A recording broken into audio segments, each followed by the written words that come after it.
fedha, shaba, chuma, madini ya ujenzi, madini ya viwandani na madini ya vito. Kati ya madini hayo, Mheshimiwa Waziri, madini ya dhahabu ndiyo madini yanayochimbwa kwa kiwango kikubwa ikilinganishwa na madini mengine ambayo tunayo na yamekuwa chachu ya uchimbaji katika mkoa wetu. Mheshimiwa mgeni rasmi, mpaka kufikia leo tarehe 6 Juni 2025, mkoa wa Mara umeshatoa leseni 2288. Kati ya leseni hizo 1751 ni leseni za uchimbaji mdogo wa madini, leseni 75 ni leseni za utafiti wa madini, leseni 282 ni leseni za uchenjuaji wa madini, leseni 180 ni leseni za biashara ya madini ambazo zinahusisha biashara kubwa na biashara ndogo za madini, lakini vile vile tuna leseni za uchimbaji wa kati wa madini ambazo ziko 10. Mheshimiwa mgeni rasmi, leseni hizi zimekuwa chachu ya mafanikio katika mkoa wetu kwa miaka hii minne ya serikali ya awamu ya 6 katika sekta ya madini hapa mkoani.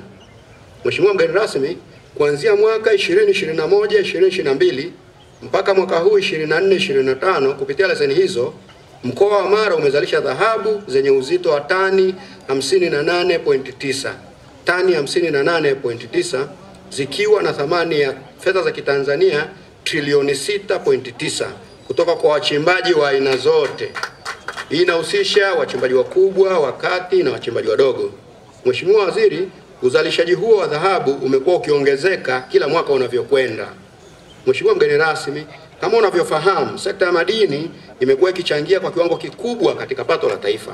Katika mkoa wa Mara kwa miaka hii minne ya serikali ya awamu ya 4 tumekusanya maduhuri yenye jumla ya fedha za Kitanzania bilioni 568.5.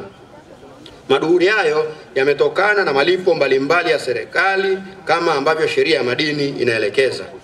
Mheshimiwa Waziri, kwa mwaka huu wa fedha 24-25 mkoa wa Mara ulipewa lengo la kukusanya bilioni 176.3, na mpaka leo tunapozungumza tarehe 6 Juni tumeshaweza kukusanya bilioni 173.5, sawa na asilimia 98.4 ya makusanyo yetu ya lengo letu tulilopewa.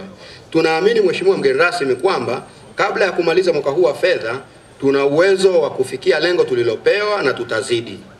Mheshimiwa mgeni rasmi, sekta ya madini kumekuwa na urudishaji wa faida kwa jamii kutoka kwa wamiliki wa leseni, kutoka kwa kampuni za madini ambayo ni CSR.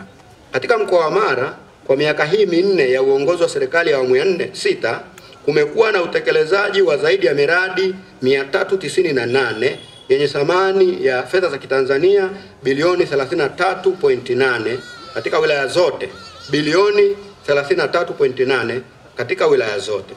Mheshimiwa mgeni rasmi, mwaka 25-26 mkoa wa Mara umepewa lengo la kukusanya shilingi bilioni 210.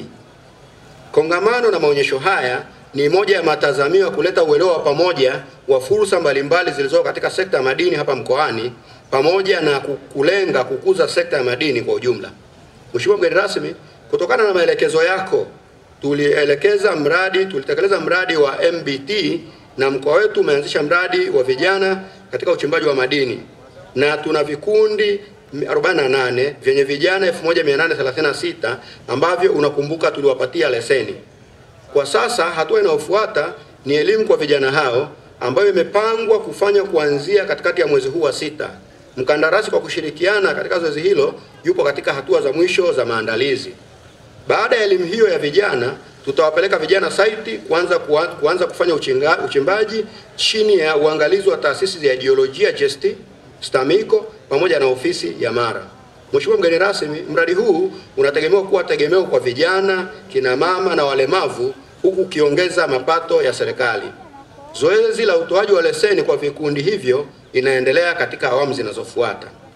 Mheshimiwa mgeni rasmi, nikushukuru tena kwa kuwa mgeni rasmi wa kongamano hili, na pia nimpongeze tena Mheshimiwa mkuu wa mkoa wa Mara, watendaji wote wa mkoa wa Mara, wadau wote wa madini mkoa wa Mara kwa kufanikisha uandaaji na ushiriki wa kongamano na maonyesho ya madini mkoa wa Mara. Mheshimiwa mgeni rasmi, sisi kama Wizara ya Madini tumeandaa tuzo kwa wale watu ambao wamefanya vizuri katika sekta ya madini kwa mwaka 24-25 na tutakuomba baadaye uweze kuwakabidhi tuzo husika. Mheshimiwa mgeni rasmi, sisi wana Mara tunasema tuimarishe uwekezaji kwenye sekta ya madini mkoani Mara na tushiriki uchaguzi mkuu 2025 kwa maendeleo ya taifa. Asanteni sana kwa kunisikiliza. Mara vuma vuma Mara!